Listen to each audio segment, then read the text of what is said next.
second term. The White House touting the administration's accomplishments, especially on border security. New polling shows the majority of Americans, however, are not pleased with his handling of the economy, tariffs in particular. We've got two reports for you this morning. We'll start with NBC's senior White House correspondent, Garrett Haake. Garrett, good morning.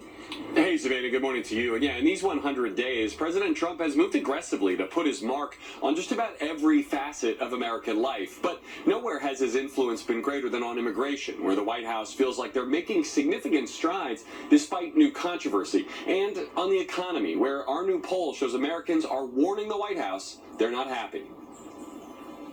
This morning, as President Trump marks his first 100 days in office, his signature economic policy in the spotlight.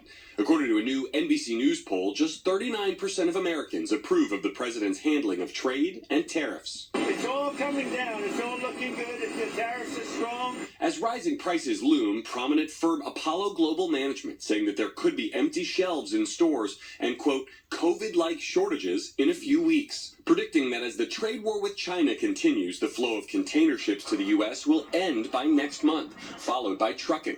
The firm also predicting a recession by summer.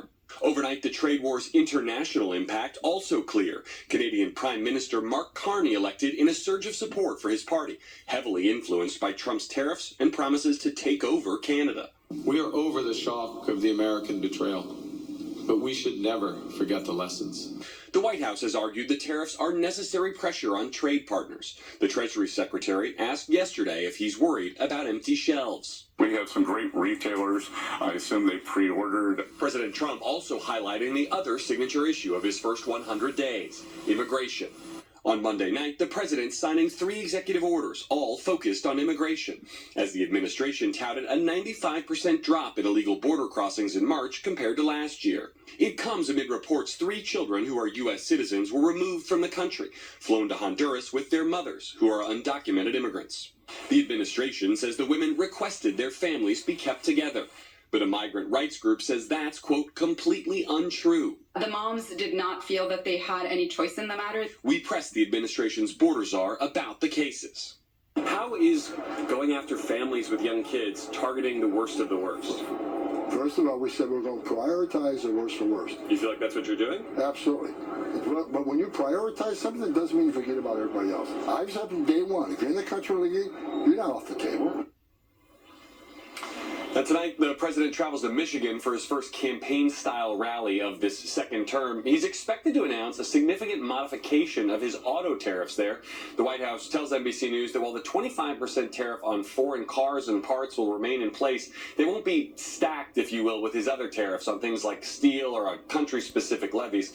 All of it may mean a little more breathing room for the American car companies, but not more certainty, and the price of cars is still expected to rise significantly. Savannah? All right, Garrett, thank you. I want to turn now to our national political correspondent, Steve Kornacki. Steve, good morning. There have been a lot of polls, as there often are in a president's first 100 days. Top lines, what are they showing? Yeah, good morning, Savannah. So this is the average of everything that you've been seeing out there the last couple of days. And Trump sitting there, on average, a 43% job approval rating. That's a slight majority there, 54% disapproving. Now, obviously, that's not a great number for a president. Put that in context, though. Previous presidents, 100 days in, how does Trump stack up? And you can see he's at the bottom, although it's a tie with the first Trump presidency. Remarkably consistent. Exactly where he was 100 days into the first term. And I think that's one of the key points here, because you look at Republicans, how they're approaching Trump. Are they panicking with numbers like this? Trump and Republicans look at this and they do say, he's been here before. This has sort of been his level his whole first term.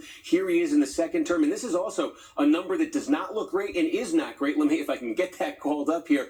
This is Trump among independents. And there it is. Sorry about that, Savannah. 31% Trump job approval rating among independents. Again, very low, but we saw it before. Okay, let's talk about some of the various issues, because the alarm bells have been sounding, particularly as it relates to the economy, which is usually a strong suit for this president. And we say same as first term. Here's the big difference with the first term, at least one of them, and it is on inflation, cost of living. Look at this, on average, 37% approve of Trump right here. As you said, first term, he got his best marks in areas like this. Tariffs not going over well either. You do see a dividing line here. DOGE, government spending, a little more popular. Border and immigration, basically basically a 50-50 issue. Okay, let's talk about Democrats. I mean, is there any silver lining here? If the president is starting to falter in some of these key areas, are Democrats picking up any of that? And this is the other big difference from the first term, because in the first term, the Democrats were more popular than the Republicans consistently. Now, this is what we're seeing. Neither one that popular, but the Republicans, 44% favorable. Look at the Democrats, 40 favorable, 59 unfavorable, almost 20 points underwater.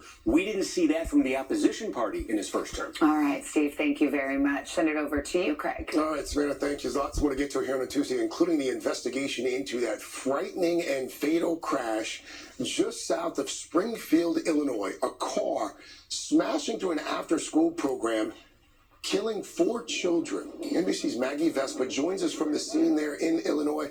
Maggie, good morning to you. Just terrible. Hey, Craig, good morning. Yeah, I mean, this small town is waking up to an absolutely horrifying reality this morning. I'm going to step out of the way and show you the damage. You can see that gaping hole in the side of this building after local police say a driver yesterday afternoon crashed clear through it as it was packed with kids for an after-school camp. 4 kids killed, 6 injured. New this morning, police saying now this does actually not appear to be a targeted attack, but still not releasing exactly why this happened. They had a car run through a building, and they're saying there's quite a few people injured. This morning, a small Illinois town struggling to understand the unimaginable. It's saying as many ambulances as you can get out here. Illinois State Police now assisting authorities in Chatham after officials say Monday afternoon a driver crashed through the Why Not After School camp, killing 4 students, all girls, ages 18 to 7. Images show a gaping hole in one side of the building. A vehicle drove into the east side of the building. The vehicle struck multiple persons outside of the building before continuing through the building and exiting out on the west side of the structure. Oh no! Ambulances and helicopters flooding the scene.